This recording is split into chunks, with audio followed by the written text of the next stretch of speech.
China sent 38 warplanes into the skies around Taiwan on Friday, the highest number of Chinese military aircraft to breach the island's air defense identification zone in a single day since Taipei began publicly reporting such activities last year, Taiwan's defense ministry said Friday night.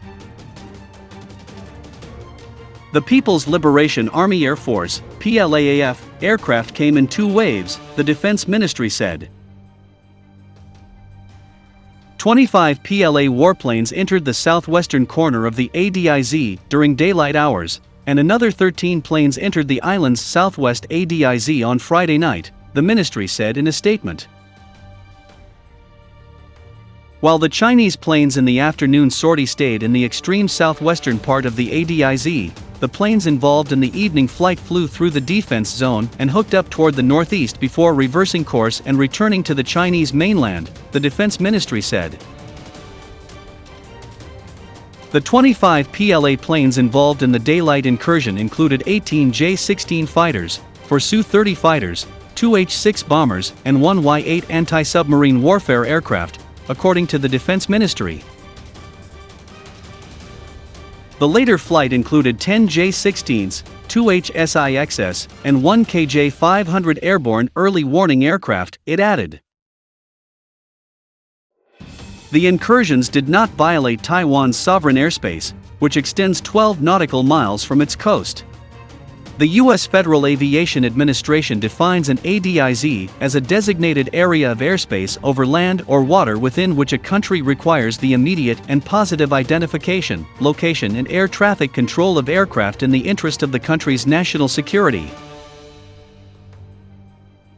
The previous single-day record for PLA flights into Taiwan's ADIZ was in June, when 28 Chinese military planes entered. The incursions on Friday came as Beijing celebrates 72 years since the founding of the People's Republic of China in 1949.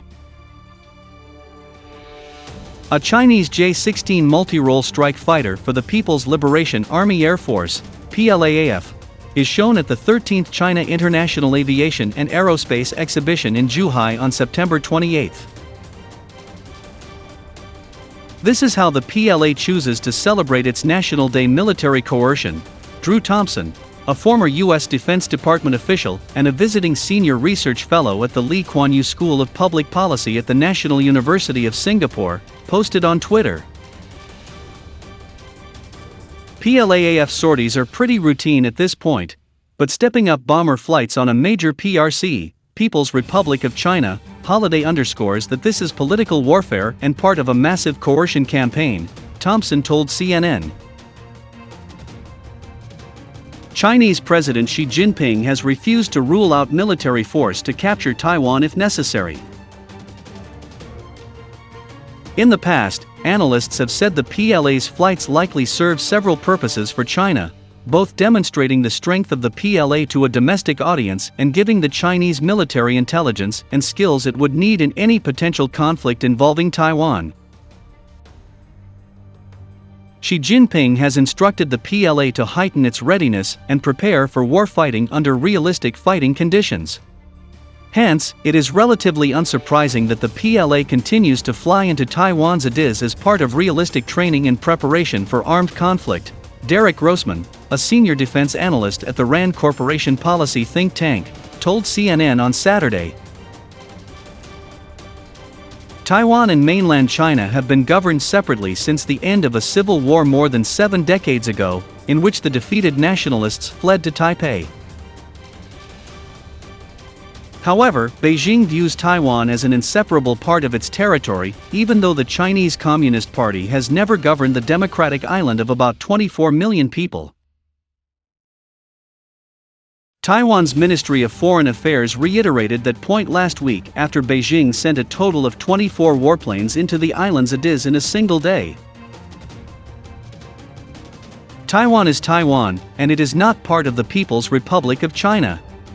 The People's Republic of China has never ruled Taiwan for a single day, a statement from Taiwan's Ministry of Foreign Affairs said.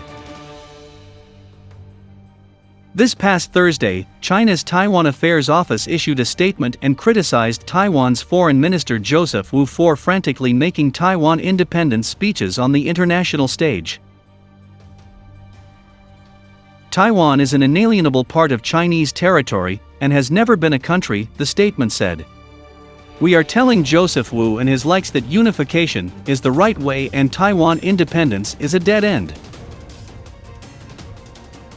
Following the trend of national rejuvenation and unification, various Taiwan independence forces are like grasshoppers after autumn.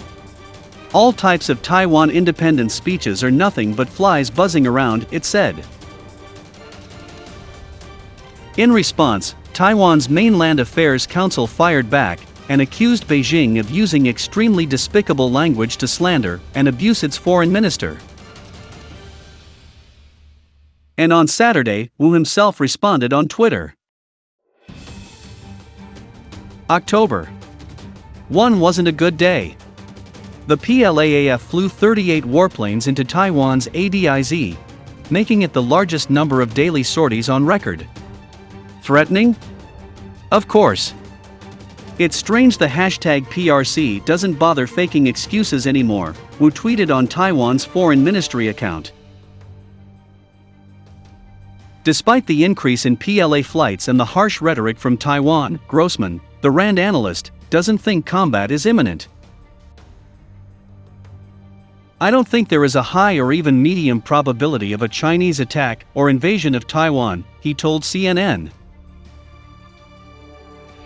The PLA still has many vulnerabilities, especially when faced with the near-certain intervention of the United States with probably Japanese and Australian support, he added. China understands the severe downsides of a failed attack or invasion of Taiwan and will probably continue to bide its time.